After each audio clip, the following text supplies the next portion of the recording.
Welcome to part 5 of our LXR tutorial series. This is under firmware 1.2 and the topic is automation. Now automation sounds tricky. Looking at the machine here, it's not obvious how to do it, but it actually is easy, and I think it is definitely one of the best features of the LXR. You will get good results. It only takes a moment to learn. So on every track, on every step, you get 2 parameters that you can change. You can do it in real time, you can do it in step time, you can drill down and get forensic, but the gist of it is very easy. So let's begin. We've got an empty pattern here. Let's use the pattern generator just to get something going. There is bass drum. Here is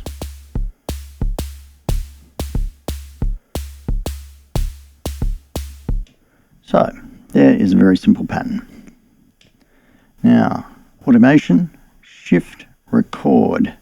This is where you choose which of the 2 automation tracks you are going to record on. This is for real-time automation. So let's choose track 1. So just to do that again, shift, record, and then you choose the track. So we've chosen track 1, automation. We're on the snare, that'll do. Hit play, hit record because we're going to be doing real-time automation. And now out of any of these areas we can choose what we would like to automate. Let's do something obvious and go for the filter.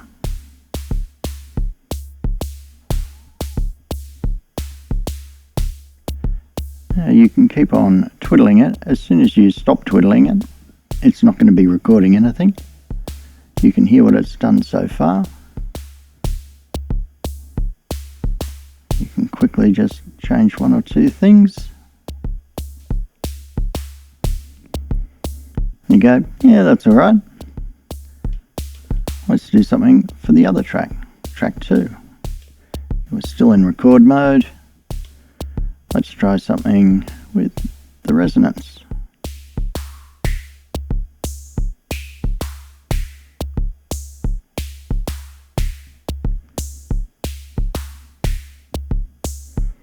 Okay, that's all very nice.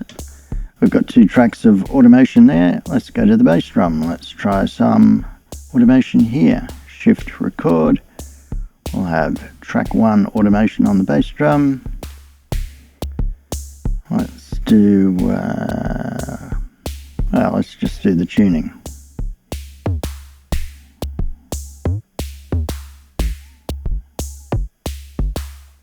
Just change it a little bit over time.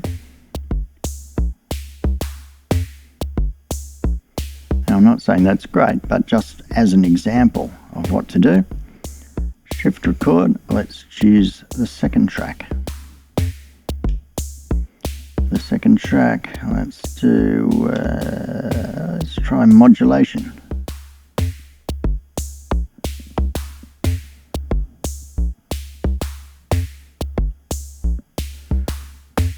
Well, that doesn't seem to have done much. So let's say, oh dear, we've made a mistake there with that second track of automation on the bass drum. Doesn't seem to do anything. Let's get rid of it. Shift, clear, clear automation 1, or clear automation 2. I think it was 2. But we can clear 1 as well. So the bass drum is back to what it was.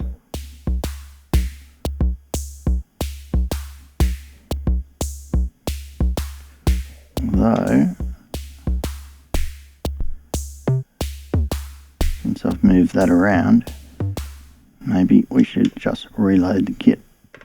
And that's what I do sometimes when automating,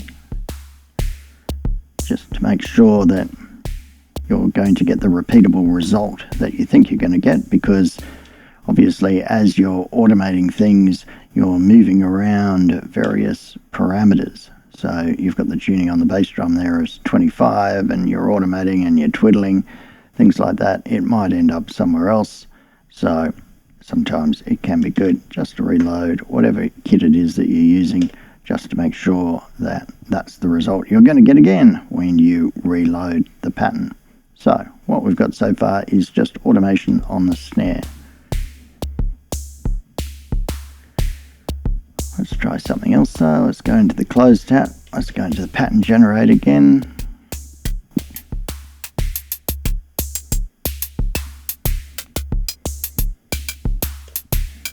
So we've got the closed hats. Let's choose track 1, automation for the closed hats.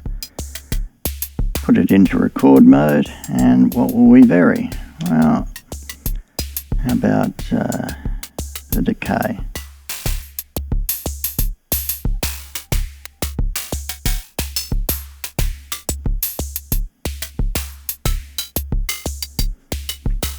For the second track of automation, let's do the panning.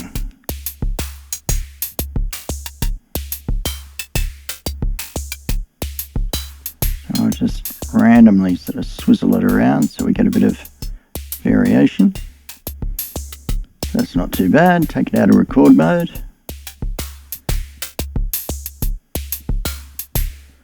So pretty simply, we've done 4 lanes so far of automation. We've got 2 lanes on the snare, we've got 2 lanes on the on the hat. And it just adds a bit of interest.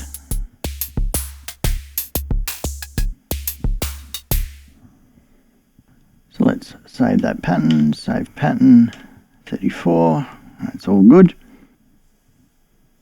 Let's try another one. Here's an empty pattern, 40. We'll load an initialized kit. So this is just an empty pattern, default kit. We'll go into the pattern generator and get something going.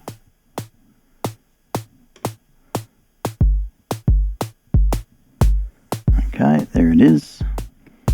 Let's go onto the snare. Track 1. What will we vary? Let's say decay.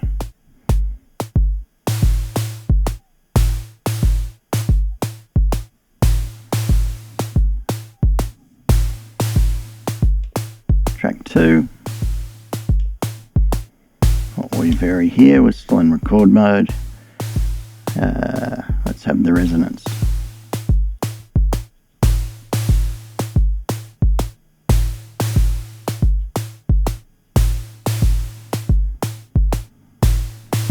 Not doing much because the frequency is so high. Let's just take that down so we can hear what it's doing.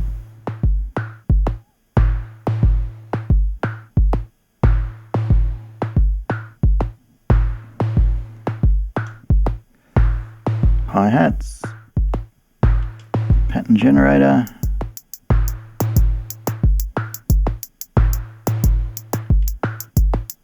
track 1 for the hats. And what will we do here?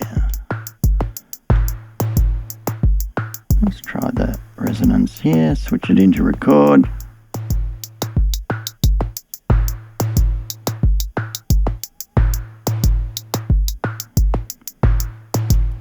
Go into track 2. Still in record.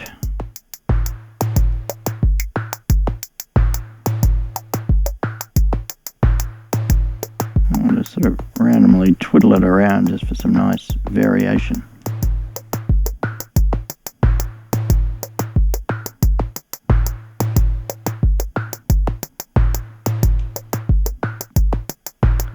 So that's how fast it is to do automation, but you may decide, that's all very nice, but I would like some finer control. I want to adjust those things much more accurately. So to do that, we're on the hats at the moment. We're going to voice.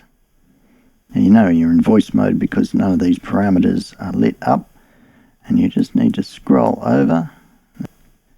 Now you will see destination value, destination value. These are the 2 automation lanes. So destination at the moment filter resonance. We could change that. We could say, what have we got? Transient frequency, oscillator waveform. Oh, well, let's see what that sounds like.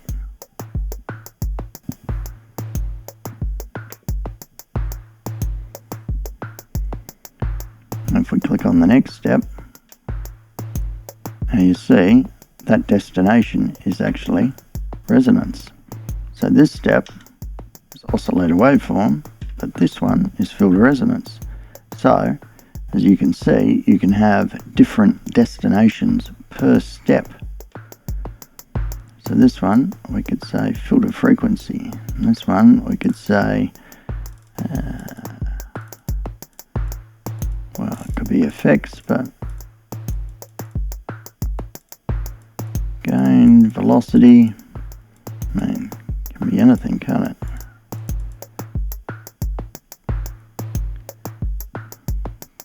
How about coarse tuning?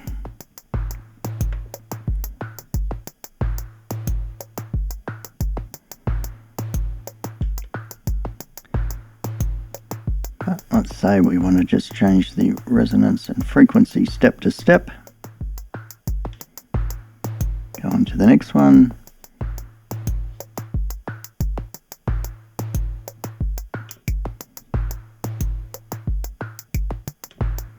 So you can see you can get incredibly forensic with these things.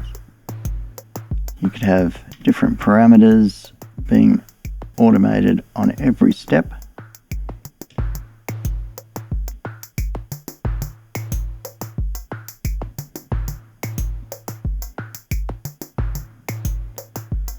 I mean, the only drawback about that, I suppose, might be that you would eventually lose track of what step was being automated with what particular sound. But if it's towards the end of programming a pattern and you're just adding some beautiful detail, it might be just the thing. Now, a couple of things about this automation. It is absolute. So if we load a different kit, we were just on the initialized kit there. But if we say load something else,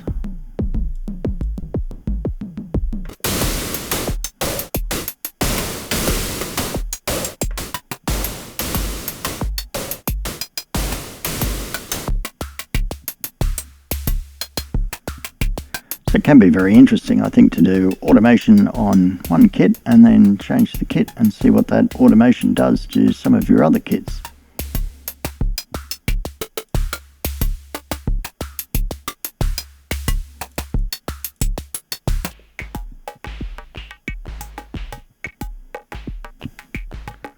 If you've covered the basics, you know how to program a sound, you know how to use the LFOs, which I think is one of the other beautiful features of the LXR, then automation is the thing to level up. It's a wonderful and powerful, and I think, hopefully, you'll agree, pretty simple thing that will get the LXR really humming along. Until next time, see ya.